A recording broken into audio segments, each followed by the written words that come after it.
آرزو دارم در هر گوشه دنیا که هستین لباس عافیت برقرار داشته باشین. نمیفهم خبر خوش بگویم یا خبر بد. یا خبر خوش برایتان آوردیم، هم خبر خوش است و هم خبر بد است از فیسبوک. کسایی که میخواین در فیسبوک فعالیت بکنین و از فیسبوک درآمد داشته باشین، قبلا به خاطر درآمدزایی از فیسبوک یک کمی شرایط داشت که از جمله 5000 فالوور و 60000 دقیقه واشت این بود که پوره کردن از این و بعضی اماتورای ما خیلی سخت بود. یعنی اونا میخواستن که هیچ شرایطی نباید داشته باشه، همین که ویدیو رو اپلود کردیم درآمد ما شروع شود. اینم یک خبر خوش آوردیم برایتان، از روی گوشی لایف برایتان نشان میدم. اینجا ببینید من فیسبوک رو باز میکنم. این افغان آنلاین تیپس است، درسته 2000 فالوور داره و اینجا اگر ما بیم در پروفشنال داشبورد لایف برایتان نشان میدم که شرایط چی است، چگونه میتونین در فیسبوک بدون فالوور درآمد داشته باشین. خب این حال اینجا در بالا مونتایزیشن است، بالش کلیک میکنم و بعد از اینجا در پایین میایم ببینین این استریم است تغییر کرده. قبلا 5000 فالوور 60000 دقیقه واچ تایم 5 دانه ویدیو باید در یک ماه شما اپلود کرده باشین، یعنی 3-4 دانه شرایط داشت که پوره کردن از این خیلی سخت بود واقعا. به بعضی هموطنای ما البته بر ما سخت نیست و در اینجا که است حال این شرایط برداشته در حال آپدیتینگ است. برای شما هم شاید بیاید، اگر کسایی که در افغانستان و مچم اروپا است شاید برای اونها اومده باشه ولی برای ما اومد.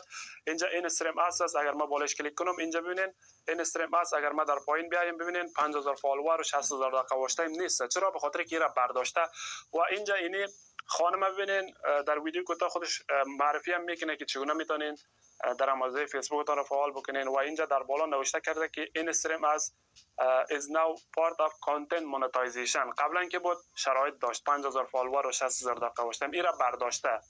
حال این دعوتی میشه، مثل که در ویدیوهای کوتاه شما این را میگم. ببینین از آن ریلز که هست اینجا اگر بالش کلیک کردیم ببینین اینجا برای شما میگه که فقط برای کسایی فعال میشه که از طرف شرکت فیسبوک دعوتی میاد. مثلا وقتی که شما در فیسبوک ویدیوهای کوتاه اپلود میکنین، در ویدیوهای کوتاه فعالیت میکنین در فیسبوک، شما وقتی که یک ماه منظم فعالیت کردین از طرف شبکه فیسبوک برایتان دعوتی میاد. اینجا در پایین این را قبول میکنین و بعد از او اینمی از آن ریلز که است فعال میشه، یعنی از ویدیوهای کوتاهتان درآمد میکنین.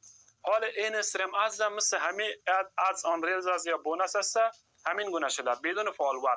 قبلا که بود 5000 فالوور باید پورا میکردین 60000 دقیقه واچ تایم و بعد از او درخواست مونتایزیشن میکردین، مونتایز میشد و درآمدتان شروع میشد. ولی فعلا هیچ گونه فالوور، اگر فالوور شما 100 دانه هم باشه فقط منظم یک ماه فعالیت بکنین برایتان دعوتی میاد از طرف شرکت فیسبوک. به خاطر که شما یک ماه منظم فعالیت کردین اونجا شرکت فیسبوک هم میبینه که این نفر فعالیت میکنه، به خاطر که زحمت میکشه و میخواد که از فیسبوک درآمد بکنه و تبلیغات بالای ویدیوهای خود بچلانه. از این خاطر برای شما دعوتیه روان میکنه. اگر شما یک هفته فعالیت کردین، 10 روز فعالیت کردین و بعد از 3-4 روز در بین هیچ ویدیو اپلود نکردین، فعالیت نکردین، این گونه برایتان دعوتیه نمیاد. اگر میخواین دعوتیه فیسبوک را به دست بیارین باید منظم یک ماه فعالیت بکنین، چی ویدیوهای طولانی باشه، چی ویدیوهای کوتاه باشه، چی بونسیس باشه.